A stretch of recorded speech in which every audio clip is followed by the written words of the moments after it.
Crochet Rebellion, and today I'm going to be talking about making this hat. You can find the pattern for this hat on my blog, crochetrebellion.com, and it's there for free. It's listed under hats, under seated shirt hat, and I'll put the link down below so that you guys can follow that if you'd like. This is a super easy hat to make. It only requires that you know a front post and back post double crochet, and you use the same pattern no matter what size hat you want. You can see that one is like a child size, the other one is one that I made for my husband, and it's simply using different hook sizes and adding additional rows. Let's get to work. So the very first thing you need to determine with this project is your hook size. And your hook size is going to mean the difference between a small, medium, or a large hat. So for the small hat, this fits on my daughter. It's also a hat that I could wear. You're going to want to use a 5mm crochet hook. For the large hat, you're going to want to use a 5.5mm crochet hook. The only other difference between these two patterns is how many times you repeat row 3. So for this hat, the smaller version, I crocheted, I think, 22 rounds. For the larger version of the hat, I crocheted 30 to 35 rounds, just depending on how long I wanted it to be. So in order to start out making the hat, you're going to first make a magic circle. And just to give you guys some background, this is the tail end of the yarn. So that's going to be the part that we're going to tighten. And the top part of the yarn that is connected to the ball, that's called the working side. Okay, so when you hear me say tail and working side, you know that's what I'm talking about. I'm going to take the yarn from the working side and I'm going to put it over the top of my hand like that. I'm going to wrap it around and I'm going to take the tail end and I'm going to tuck the tail end underneath the yarn from the working side so that I have a nice X on my hand. Then I'm going to take my crochet hook, slide it underneath the tail end, and grab the working end of the yarn. And I'm going to pull it through, just like that. Pull it off my hand, make sure that the yarn doesn't slip, and simply chain up 3. So that would be the very beginning of it. Now you can see I have this really long tail, and if I pull this tail, it tightens the ring. That is how you do the magic ring for the very beginning of this and for any other project that asks for a magic ring. Now the next thing that you want to do is to simply make sure that you have 24 double crochets in this initial circle. The 24 include your chain up 3. So I already have 1 from my chain up 3. I want to add 24 more. Double crochets all the way around. When I get to the end, I'm going to simply slip stitch to this third chain in my chain up. My next round is going to expand on those 24. So I am going to put 3 double crochets in each and every single double crochet from the previous round. And it is going to look a little bit squirrely. Trust me, this will all work out if you continue to crochet. Probably by the time you get to like the 4th or 5th round, it's going to start to cup down and it's going to take the more traditional shape that you see here. But it's going to start out looking a little bit wonky for the first few rounds. So this is round 3. And round 3 is the round that you're going to repeat for the rest of the hat. You're going to chain up 2. That is going to be your first back post double crochet. What you're going to do is simply back post double crochet around the next 2 double crochets from the previous round.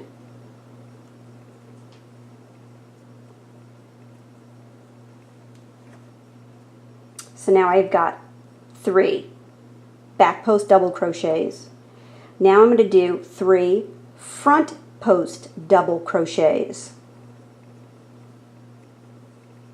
And I am going to repeat that pattern the entire way around until I get done with my hat. I'm going to have 72 stitches all the way around when I get done. Just in case you don't know how to do a back or a front post double crochet, I'll do really quick, show you how to do it. So the difference between a back post and a front post is whether you go from the back of your work or the front of your work. So that's the easy way to remember it. So if I'm going to do back post, I'm coming from behind my work. Just like I would a normal double crochet, I'm going to wrap my yarn around. I'm going to identify my post. So this is the stitch I'm working. I'm going to go from the back of the work to the front and then back again. Yarn over, pull up a loop, and complete my double crochet just like I would. I'll show you that one more time. Yarn over, find your post, go from the back of the work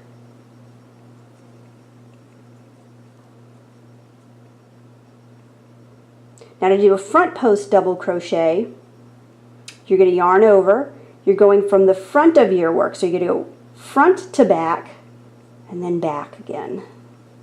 Yarn over and pull through just like you would normally. So yarn over, identify your post, this is the post, go from the front of the work, behind the stitch, back to the front, and pull through.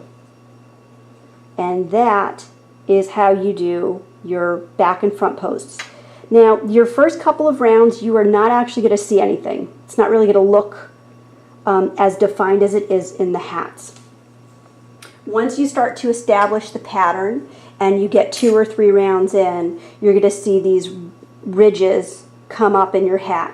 So if you're doing the first few rounds and you don't see that and you're wondering what you did wrong, just trust it.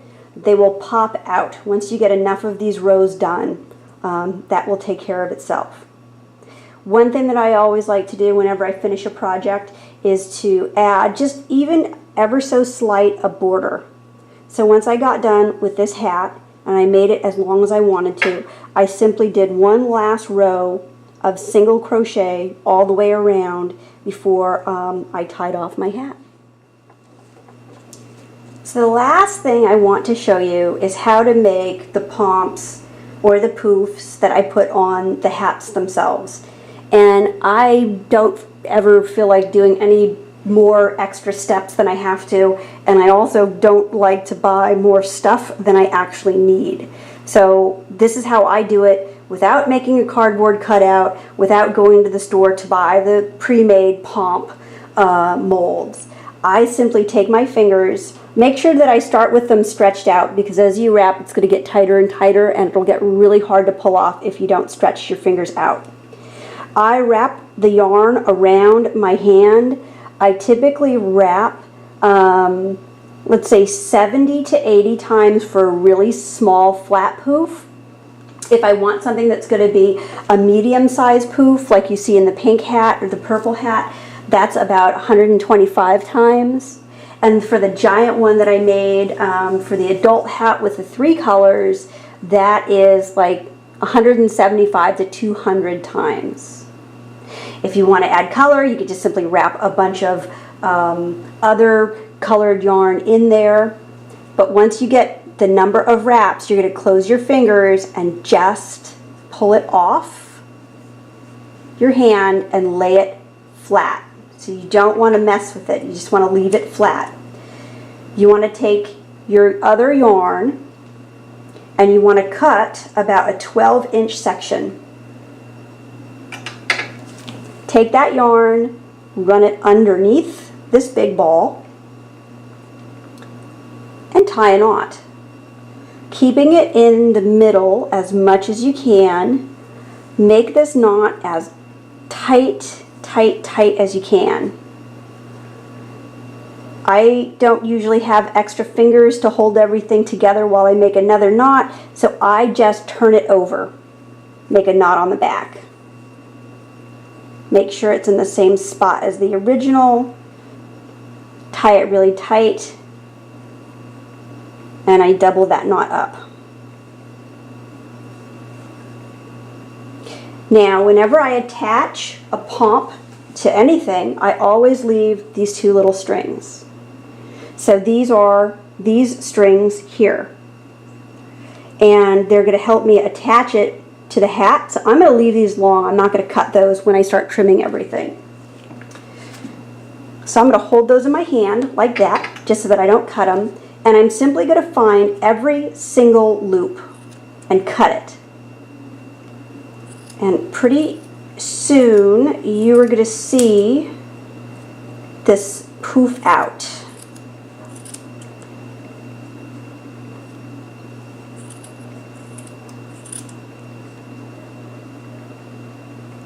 Make sure I find all the loops, that I don't leave any behind. Go to the other side and you're going to do exactly the same thing. Snip, snip, snip, cut all of the loops. Make sure that there aren't any hiding in there.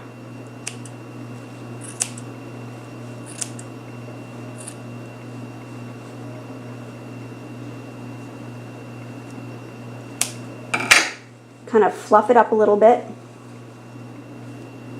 And just for reference, I think I wrapped about 90 times for this demo poof. It's going to get a little bit poofier, and of course you're going to want to come in and trim out the wild poofs. This is usually one of those jobs I give my kids so that they give it a haircut and make it look more presentable before it gets attached to their hat. That is an easy way to make a poof if you don't want to do a lot of extra work or buy a lot of extra stuff.